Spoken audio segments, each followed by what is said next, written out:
ഭാഗത്ത് നിന്ന് ഉയർന്നു വരുന്ന ഒരു ആവശ്യമെന്ന് പറയുന്നത്. അത് ഞാൻ പറഞ്ഞല്ലോ, ഞാനത് പറയാൻ പാടില്ലായിരുന്നു. അവിടെ തീർന്നു. അത് ഖേദം പ്രകടിപ്പിക്കാം, എന്താ വിഷമം?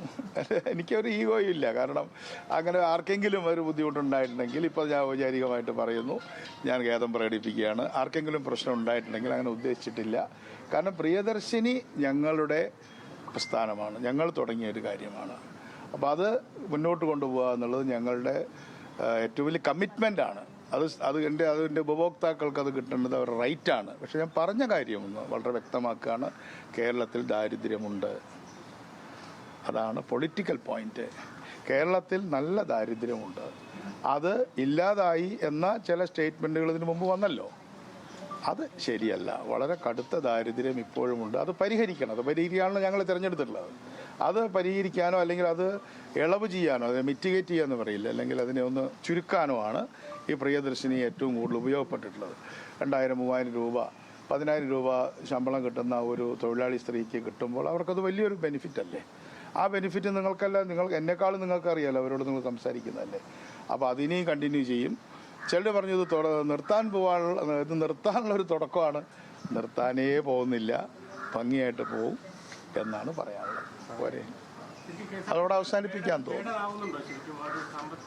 ഇത് KSRTCക്ക് ഒരു ബർഡനേ അല്ല. അത് നമ്മൾ ആദ്യമേ പറഞ്ഞല്ലോ, ഇത് ഗവൺമെൻറ് പ്രോഗ്രാമാണ്.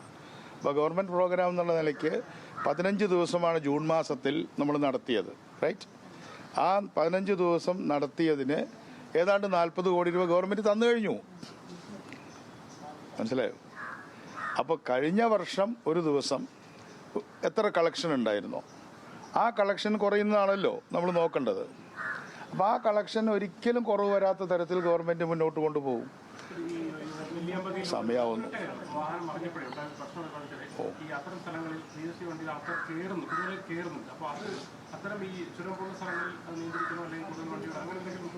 ഇനിയിപ്പോൾ ഞാൻ ഒന്നും കൂടെ പറഞ്ഞിട്ട് പ്രശ്നമാക്കണോ കയറരുതെന്ന്? അതിപ്പോൾ ഡ്രൈവർമാർക്കും കണ്ടക്ടർമാർക്കും നിങ്ങൾ ആലോചിച്ച് നോക്കൂ, 5-6 സ്ത്രീകൾ വരുന്നു, നിങ്ങൾ കയറരുത്, നിങ്ങളത് കഴിഞ്ഞു എന്നൊക്കെ പറയുന്നതിന് ബുദ്ധിമുട്ടുകളുണ്ട്.